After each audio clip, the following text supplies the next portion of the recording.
जादुई पतीला की कहानी। सालों पहले पीतल नगर में किशन नाम का एक किसान रहता था। वो गांव के एक जमींदार के खेत पर काम करके किसी तरह अपना घर चला रहा था।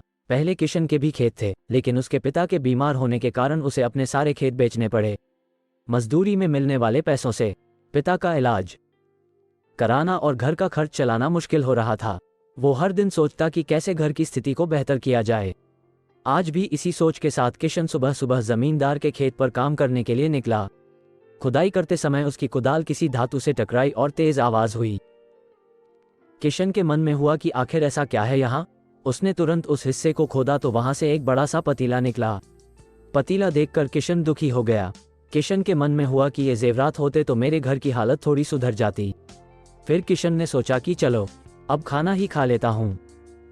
किशन ने खाना खाने के लिए अपने हाथ की कुदाल उस पतीले में फेंक दी और हाथ मुंह धोकर खाना खाने लगा। खाना खत्म करने के बाद किशन अपनी कुदाल उठाने के लिए उस पतीले के पास पहुंचा। वहां पहुंचते ही किशन हैरान हो गया। उस पतीले के अंदर एक नहीं बल्कि बहुत सारे कुदाल थे। उसे कुछ समझ नहीं आया। तभी उसने अपने पास रखी एक टोकरी को भी उस पतीले में फेंक दिया।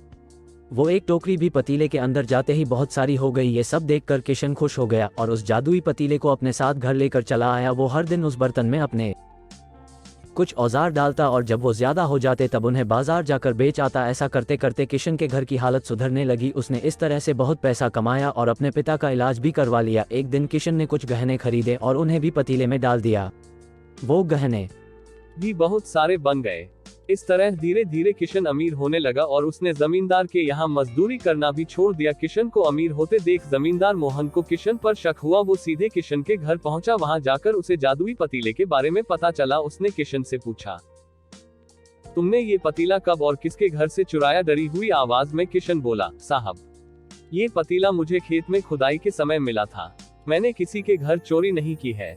खेत में खुदाई की बात सुनते ही जमींदार ने कहा, ये पतीला जब मेरे खेत से मिला तो यह मेरा हुआ।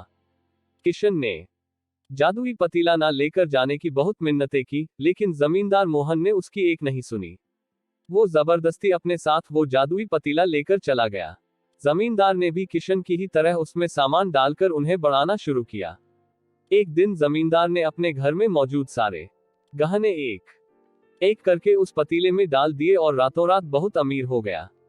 एकदम से जमींदार के अमीर होने की खबर पीतल नगर के राजा तक पहुंच गई। पता लगाने पर राजा को भी जादुई पतीले की जानकारी मिली। फिर क्या था, राजा ने तुरंत अपने लोगों को भेजकर जमींदार के यहाँ से वो पतीला राजमहल मंगवा लिया। राजमहल में उस जादुई पतीले के पहुंचते ही राजा ने अपने आसपास मौजूद सामान को उसमें डालना शुरू दिया। सामान को बढ़ता देखकर राजा दंग रह गया। होते होते आखिर में राजा खुद उस पतीले के अंदर चला गया। देखते ही देखते उस पतीले से बहुत सारे राजा निकल आए। पतीले से निकला हर राजा बोलता, मैं पीतल नगर का असली राजा हूँ, तुम्हें तो इस जादुई पतीले ने बनाया है। ऐसा होते होते सारे राजा आपस में लड़ने लगे और लड़कर मर गए। लड़ाई के दौरान वो जादुई पतीला भी टूट गया। जादुई पतीले के कारण राजमहल में हुई इस भयानक लड़ाई के बारे में नगर में सबको पता चल गया। इस बात की जानकारी मिलते ही मजदूर किशन और जमींदार मोहन ने सोचा, अच्छा हुआ कि हमने उस जादुई पतीले का इस्तेमाल सही से किया। उस राजा ने अपनी मूर्खता के कारण अपनी जान ही खो दी। कहानी से सीख। जादुई पतीले की कहानी से दो सीख मिलती है।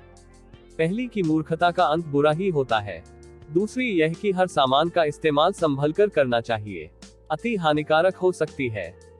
दोस्तों, ये कहानी अगर आपको अच्छी लगी तो लाइक करना और कमेंट करना ना भूले और ऐसी ही कहानियों के लिए हमारे चैनल को सब्सक्राइब करना ना भूले।